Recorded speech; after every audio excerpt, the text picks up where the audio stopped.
मंच पर विराजमान आदरणीय श्री कोटेश्वर राव शर्मा जी, जो वर्षों से विश्व हिंदू परिषद के पूर्णकालीन संघ के प्रचारक है, विष्णु बाटला रामचंद्र जी, रामचंद्र गारू नमस्कार मंडी, सत्य साक्षी भार्गव गारू मी को पूरा नमस्कार मंडी, आपको भी मेरा प्रणाम। राजेश यादव जी, इतना ऊर्जावान भाषण आपने दिया, सभी की तरफ से मैं यहाँ धन्यवाद ज्ञापन के लिए खड़ा नहीं हूँ, फिर भी मैं आपको धन्यवाद देता हूँ। और एक बहुत ही अच्छे कार्यक्रम में आने का सौभाग्य, एक अच्छी एनिमेटेड फिल्म जो डॉक्यूमेंट्री के रूप में या सीरियल्स के रूप में दूरदर्शन पर दिखाई जाने वाली है, जो आजकल के बच्चों के लिए कितनी औचित्यपूर्ण है और कितनी समयोचित है, कितनी आवश्यक है, इसका वर्णन लगभग सभी वक्ताओं ने किया हुआ है। तो इसको बनाने वाले सभी को मैं धन्यवाद देता हूँ, इसका स्क्रिप्ट लिखने से लेकर। और एक बात मैं बार बार सुन रहा था, कार्टून कार्टून कार्टून, तो हम लोगों को ध्यान में रखना चाहिए, कार्टून नहीं है। कार्टून वैसे ही शब्द बदनाम है, और वो कार्टून नेटवर्क पर जो बच्चे देखते बैठते हैं, तो मैं उनको कहता हूँ कि तुम कार्टून है या वो कार्टून है। जो ज़्यादा कार्टून नेटवर्क देखता है वो कार्टून बनेगा, इतना ध्यान में रखो। कार्टून तो विडंबन होता है। जब राजनेताओं का विडंबन करके न्यूज़पेपर में उसको विनोद के रूप में छापा जाता था, तो उसको कार्टून कहते थे। ये कार्टून नहीं है, ये एनिमेटेड फिल्म है। इसलिए अच्छा शब्द इसको है, ये एनिमेटेड फिल्म है, ये कार्टून नहीं है। और हम लोगों को ध्यान में रखना चाहिए, राम का कभी कोई कार्टून हो नहीं सकता और होना भी नहीं चाहिए। इसको बनाने वाली जो ऑर्गेनाइजेशन है, मारा विजन फॉर किड्स एंटरटेनमेंट, तो ऐसे ही मेरे मस्तिष्क में एक मजेदार बात आई।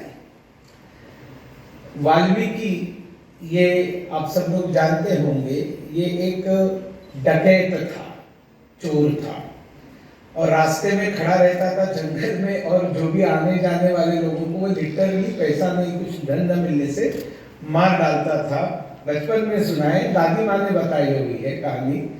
और फिर घर में जाने के बाद मरने वाले जिसको मारा है, उस व्यक्ति का नाम से एक पत्थर मटके में डाल देता था, और ऐसे मटके भरे हुए थे।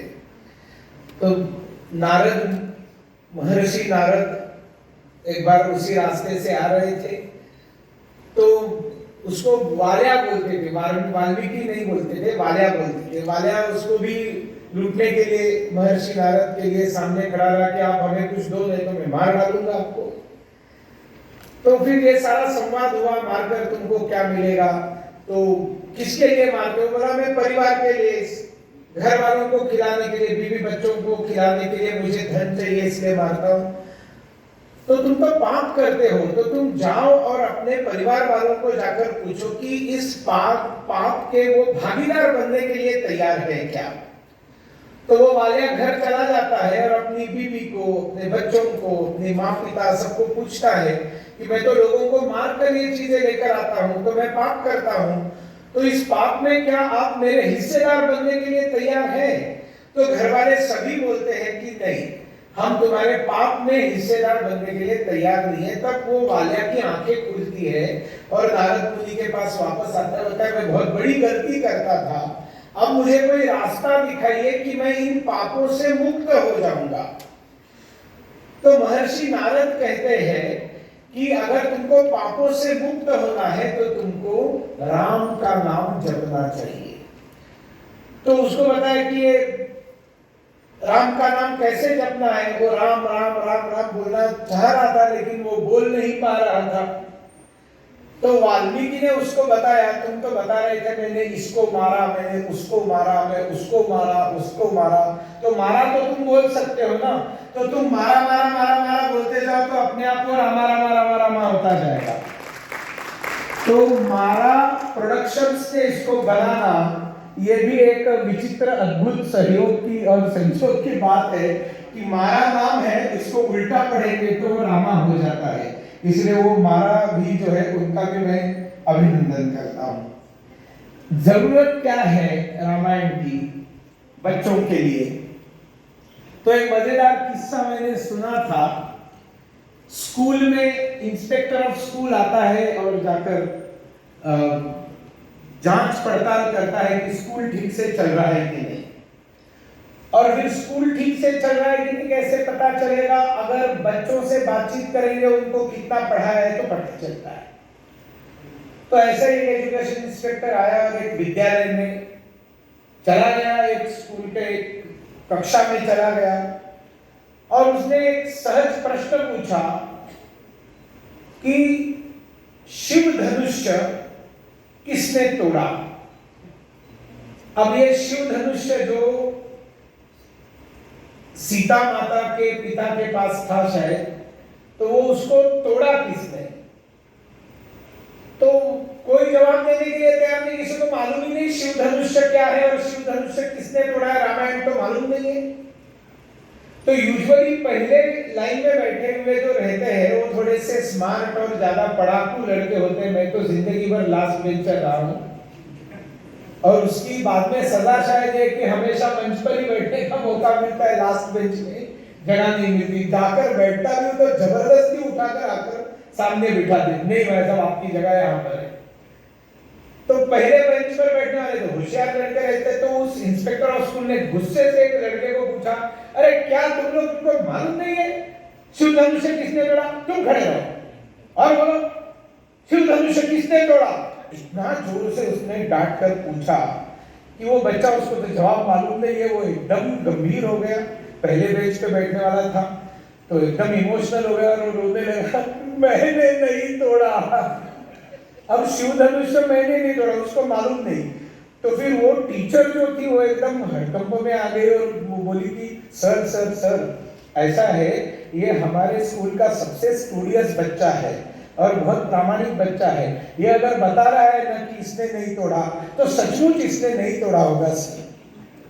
मतलब वो टीचर को भी मालूम नहीं था शिव धनुष्य किसने तोड़ा। तो वो ऐसा गुस्सा हो गया। इंस्पेक्टर ऑफ स्कूल बोला, क्या स्कूल है यार, स्कूल के बच्चों को मालूम नहीं शिव धनुष किसने तोड़ा, टीचर को मालूम नहीं शिव धनुष किसने तोड़ा। गुस्से से वो हेडमास्टर के कमरे में आया और हेडमास्टर को जोर जोर से डांटने लगा, अरे क्या बच्चे आपके स्कूल के क्या पढ़ाते हैं, रामायण उनको पता नहीं है, कुछ मालूम नहीं। मैंने सीधा साधा सवाल पूछा, शिव धनुष किसने तोड़ा? स्टूडियस बच्चा बताता है मैंने नहीं तोड़ा। टीचर बताती है वो अच्छा लड़का है, प्रामाणिक है, उसको मत डांटिए, नहीं तोड़ा मतलब उसने नहीं तोड़ा होगा। अब ये मुख्याध्यापक हरकत में आ गया। तो इंस्पेक्टर ऑफ स्कूल से कहीं मेरे स्कूल के बारे में कुछ निगेटिव डाल दिया तो ग्रांट वैंट बंद हो जाएगी। तो वो बोला कि भाई साहब ऐसा है, इस मामले को एक रफा दफा कर दीजिए, आपकी नुकसान भरपाई जो है मैं आपको दे देता हूँ, लेकिन इस बात को और आगे मत लेकर जाइए। अब वो कहता है ये करे तो इसको भी मालूम नहीं है, तो नुकसान भरपाई कहाँ? तो बोला कि आप ऑफिस में जो हमारे क्लार्क्स है वहां पर एक टेबल पे आप जाएंगे तो वहां पर उसकी नुकसान भरपाई मिलती है। अब ये क्यूरियोसिटी की चरम सीमा पर पहुंच गई इंस्पेक्टर ऑफ स्कूल्स की। वो चला गया उधर और क्लार्क को पूछने के लिए। दो क्लार्क बैठे हुए थे। बोला अरे भैया मैंने बताया शिव धनुष्य किसने तोड़ा? बच्चे को मालूम नहीं, टीचर को मालूम नहीं, इसको हेडमास्टर को मालूम नहीं। बोलता है कि जाकर आप नुकसान भरपाई ले लो, इसलिए मैं तुम्हारे पास आया हूं। वो शांति से बोलता है, भाई साहब आगजनी की नुकसान भरपाई मैं देता हूं, तोड़फोड़ की नुकसान भरपाई वो टेबल पर देती है। अब अगर ऐसा चित्र विद्यालयों का रहे तो राम कहां से पता होगा और राम का चित्र कैसे लोगों को पता होगा? तो अभी आपको समझ में आ गया होगा कि कितना महत्वपूर्ण काम आप करने जा रहे हैं कि बच्चों के अंदर आप राम जी के चरित्र के बारे में आप बता रहे हैं। मैं तो कई वर्ष नॉर्थ ईस्ट में काम किया और नॉर्थ ईस्ट में आप सब लोग जानते हैं कि वहां बहुत बड़े संकट, देश के खिलाफ संघर्ष, आतंकवाद और भारत को न मानने की प्रवृत्ति 1980s 90s में हुआ करती थी। और उस समय में संघ का प्रचारक बन के मेघालय राज्य में गया। और मेघालय में आप सबको पता है कि दुनिया की सबसे ज्यादा वर्षा कहाँ होती है, तो आप बोलेंगे ये वर्षा होती है चेरापूंजी में। लेकिन आप अगर लेटेस्ट पुस्तकें पढ़ेंगे तो आपको पता चलेगा सबसे ज्यादा बरसात मौसिनराम में होती है। वो मौसिनराम भी मेघालय में ही है, वो थोड़ा सा दूसरी जगह पर है। चेरापूंजी की बरसात कम नहीं हुई है, उससे ज्यादा बरसात होने वाली दूसरी जगह पता चल गई, इसलिए वो नाम आ गया। तो मैं गया मौसिनराम में, मैंने सोचा उस नाम में राम है क्या है, जरा जाकर जानकारी निकालते हैं। तो वहां पर बुजुर्ग एक 90-92 वर्ष की एक बुजुर्ग महिला को, आई एम टॉकिंग अबाउट 1992, जब मैं वहां गया था, तो उस समय जिनका 90 वर्ष आयु थी, ऐसी एक महिला को मैंने पूछा कि मौसिनराम इस गांव के नाम का अर्थ क्या है। तो खासी भाषा उन्होंने, मुझे खासी भाषा आती थी, तो खासी भाषा में उन्होंने मुझे बताया माऊ शोम उ राम। माऊ मतलब पत्थर, शोम मतलब बैठना, और उ ये जो है वो खासी भाषा में श्री के लिए यूज किया जाता है, श्री राम। तो एक ऐसा पत्थर जहां प्रभु रामचंद्र बैठकर गए थे, ये गांव का नाम है। मतलब राम कहां तक राम जी पहुंचे हुए हैं, और 100 साल से मौसिनराम में नाम। अब तो मिजोरम के नाम में राम है, एक पूरा राज्य है। जो आपके राज्यों के नाम में राम नहीं है, उनके नाम में राम है, लेकिन वो राम क्यों है ना उनको पता है, ना आपको पता है, ना मुझे पता है, लेकिन नाम तो है ना, नाम तो है। और ऐसे ये जो राम के चिन्ह जगह जगह पर देखने को मिलते हैं। जयंतिया पहाड़ जो जिला है मेघालय का, उसमें जुड़वा बच्चा पैदा होने पर यह नियम है कि बड़े बेटे का, मतलब जो दूसरा पैदा होता है, क्योंकि ऐसा माना जाता है जुड़वाओं में जो पहले जन्म लेता है वो छोटा है और दूसरा जन्म लेता है वो बड़ा है, तो जो दूसरा जन्म लेता है उसका नाम राम रखना अनिवार्य है। तो आप जयंतिया पहाड़ में जाएंगे तो जुड़वा बच्चों के नाम राम और लखन ये आपको देखने को मिलेंगे। But if you ask them about Ramayana और stories of Ram and Lakhan, they are totally unaware of Ramayana. उनको मालूम ही नहीं है ऐसा क्यों रखना है, ये राम कौन है उनको मालूम नहीं है। लेकिन राम नाम के आपको हजारों लोग जयंतिया पहाड़ में, जयंतिया हिल्स में, मेघालय राज्य में मिलेंगे। कई सारे कन्वर्ट भी हो चुके हैं, लेकिन नाम अभी भी राम का ही रहता है। लड़कियां जन्म लेती है जुड़वा तो दुर्गा गंगा कहना पड़ता है, रखते हैं नाम, और ग का क होता है बोलते बोलते, इसलिए वो दुर्गा कोंका बोलते हैं, लेकिन वो दुर्गा गंगा है। अब जमीन पर जब वर्षों काम करते हैं तब ये सब चीजें पता चलती है। असल में सुग्रीव का वंशज मानने वाले कार्बी जनजाति है, दिमासा जनजाति है, जो हिडिंबापुर एक जमाने में जिसका नाम हुआ करता था, शायद अंग्रेजों ने उसका नाम बदल के दीमापुर किया, और इसलिए वो दीमापुर है जो ओरिजिनल हिडिंबापुर है। उखरुल जिला है मणिपुर का, वो उखरुल जिला, ये शब्द उलूपी कुल, उलूपी का कुल, उलूपी से विवाह हुआ था अर्जुन का। तो अर्जुन ने जिस उलूपी से विवाह किया, उस उलूपी का कुल जहां पर है वो उलूपी कुल इस उखरुल। लेकिन आज वहां के तांकुल नागाओं को जाकर पूछेंगे तो वो ये जानते ही नहीं है कि ये उलूपी कुल से उखरुल आया है। तो ये जो पूरा डिस्कनेक्ट है, एक जमाने का हमारा इतिहास और आज की वास्तविकता, इसके बीच में जो डिस्कनेक्ट है, इस डिस्कनेक्ट का भविष्य क्या और होने वाला है। जो नॉर्थ ईस्ट में डिस्कनेक्ट है, उसको अगर पूरे देश भर में डिस्कनेक्ट होने से अगर रोकना है, तो आपने जो काम किया है भार्गव जी, ये सर्वश्रेष्ठ काम है। मैं इस काम को इसलिए अधिक धन्यवाद दूंगा। ये डिस्कनेक्ट आप होने नहीं दे रहे, और इसकी आवश्यकता क्या है ये भी आप लोग जानते हैं। रामायण सीरियल अगर नहीं आती है, रामानंद सागर जी ने एक ऐतिहासिक काम किया। अगर रामायण सीरियल नहीं आती तो हमारी पीढ़ी को भी, जो दादी के माध्यम से रामायण सुनती थी, और शहरों में रहने वाली, मैं पुणे में जन्मा हूं, पुणे और मुंबई में पला बड़ा हूं, लेकिन देहातों में तो चलो दादी बताया करती थी, और भी कुछ जैसे आप कहें रामलीला वगैरह होती है, वो महाराष्ट्र में भी हुआ करती थी। लेकिन ये कहानियां हमको दादी से पता चली, लेकिन इसके बाद में ये जो डिस्कनेक्ट है ये शहरों में भी इतना बुरी तरह से हो गया कि हमको पता नहीं था। जब रामायण सीरियल आ गई तब इतनी पॉपुलर हो गई, मतलब कोविड के टाइम उसको वापस दिखाया गया तो वर्ल्ड रिकॉर्ड कर दिया व्यूअरशिप ने। लेकिन जब ओरिजिनल रामायण सीरियल जब रिलीज हुई थी तब उसकी इतनी भयंकर लोकप्रियता थी कि जैसे आजकल शादी ब्याह में अगर आप जाते हैं, आईपीएल चल रही है तो वहां पर आईपीएल दिखाने की व्यवस्था करके रखते हैं ताकि लोग आए वहां पर। आप नहीं रखेंगे तो शादी ब्याह में भी नहीं आएंगे, रिसेप्शन में।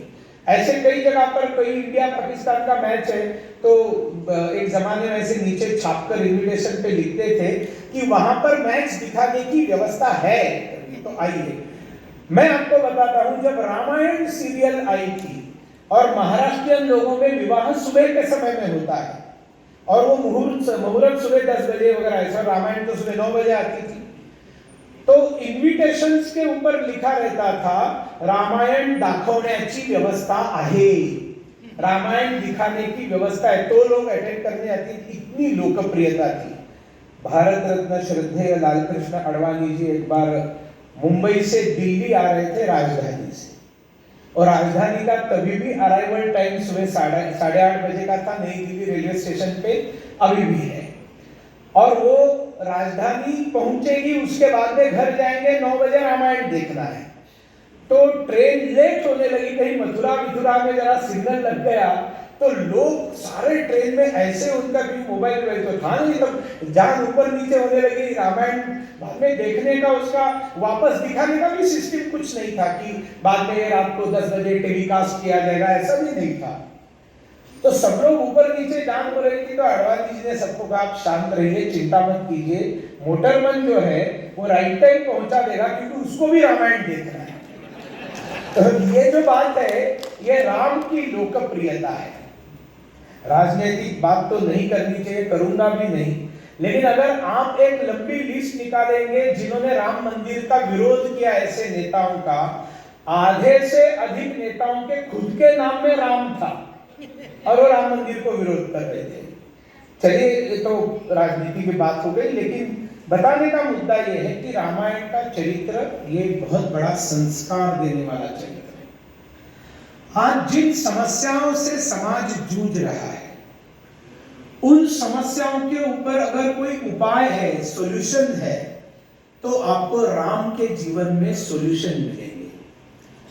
अपने जीवन में जब तक त्याग नहीं है, अपने जीवन में जब तक दूसरे के बारे में विचार करने की प्रवृत्ति नहीं है, दुनिया का कोई भी मानव समाज सुखी नहीं रह सकता।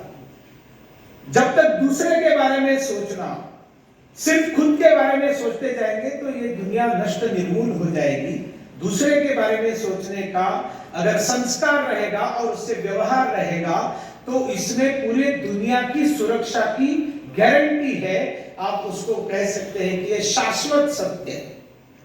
प्रभु रामचंद्र जी का सारा जीवन आप अगर देखेंगे तो हमेशा दूसरे के बारे में, जैसे आज माँ बाप की बातें न सुनने वाले बहुत बड़े पैमाने पर बच्चे मिलते हैं, बचपन से अगर वो रामायण देखेंगे, उसमें से सीखेंगे, तो आप कल्पना कीजिए कि आज राज्याभिषेक होने वाला है, आज राम राजा बनने वाले हैं, लेकिन पिता कहते कि नहीं, तुमको राजा नहीं बनना है, तुमको जंगल में जाना है, 14 साल तुमको वनों में जाकर रहना है, मैं बता रहा हूं इसलिए करना है।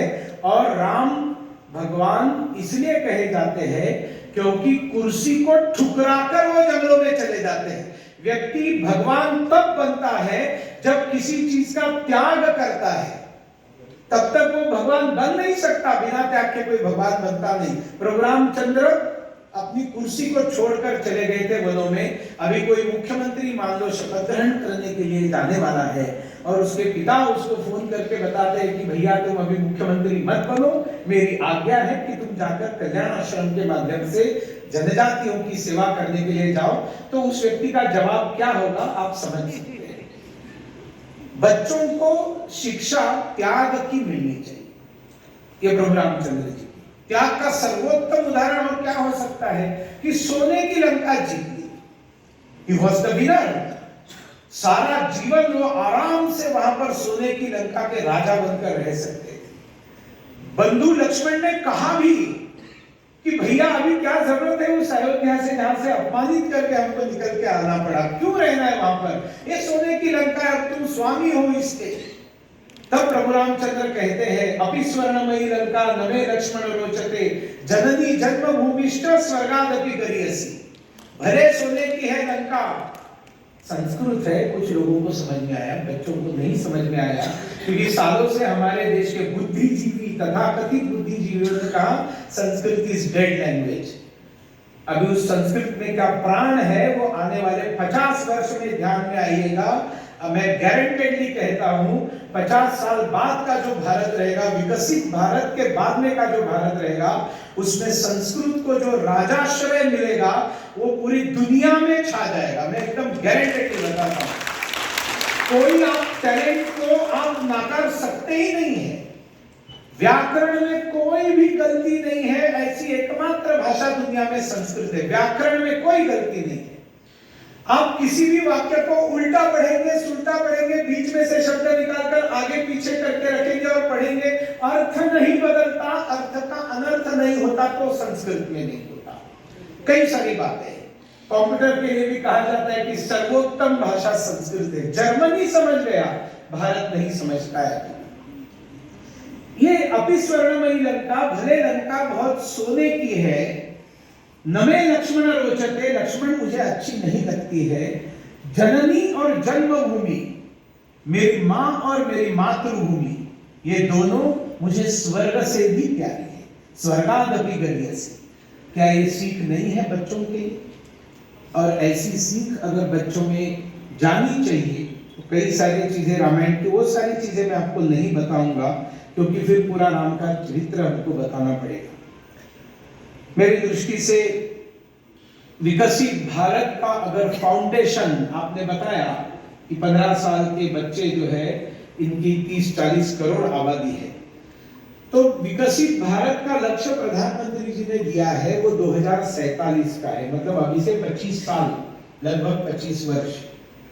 तो वो कौन करने वाले हैं? जो आज 10 साल के हैं वो 10 साल बाद 20 साल के होंगे। देखिए, टीन एज को आप गंभीरता से समझिए। कितने सारे महापुरुष आपको मिलेंगे, उन्होंने अपने जीवन में जो कुछ किया है ना, वो टीन एज में ही किया हुआ है। टीन एज में क्या चमत्कार कर सकते हैं, इसकी आप कल्पना नहीं कर सकते। अगर करना है तो आप जो रियलिटी शोज जो आते हैं ना, उसमें जो डांस से लेकर बाकी सारी किसी भी प्रकार की, उसमें टीनेजर बच्चे कैसे छा जाते हैं आप देखिए।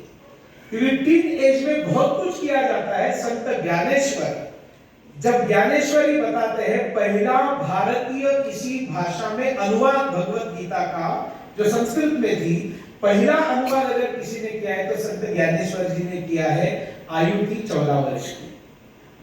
स्वातंत्रवीर सावरकर जी जब चाफेकर ब्रदर्स को फांसी पर चढ़ाते हैं, उस रात को स्नान करके देवी मां के सामने खड़ा रहकर कसम खाते हैं कि जब तक इस दुश्मन को स्वतंत्रता प्राप्ति के लिए, इस दुश्मन को जो जिसने हमें गुलाम बना के रखा है, उस शत्रु को मारते मारते मरते दम तक लड़ता रहूंगा। देखिए कसम क्या खाई थी सावरकर जी ने, उस शत्रु को मारते मारते मरते दम तक लड़ता रहूंगा। मारता मारता मरे तब झुंझे। उम्र क्या थी? 12-13 साल। अब ये जो टीन एज है, इस टीन एज से निकल के आने वाला जीवन विकसित भारत कौन करने वाला है? यहाँ सामने बैठे हुए लोग करने वाले नहीं है। यहाँ दूसरी और तीसरी लाइन में बैठे हुए जो बच्चे हैं ना, ये विकसित भारत करने वाले हैं। और विकसित भारत तभी हो सकता है जब इन बच्चों को प्रभु रामचंद्र जी पता होंगे, उनका जीवन पता होगा, इन बच्चों को सावरकर पता होगा, इन बच्चों को छत्रपति शिवाजी महाराज पता होंगे, इनको गुरु गोविंद सिंह जी पता होंगे, ये महाराणा प्रताप पता होंगे, चेन्नम्मा पता होगी, रुद्रमांबा पता होगी, जीजामाता पता होगी और देवी अहिल्या पता होगी। 50% महिलाओं की आबादी के देश में महामहिला का कोई कंसेप्ट ही नहीं है। सिर्फ महापुरुष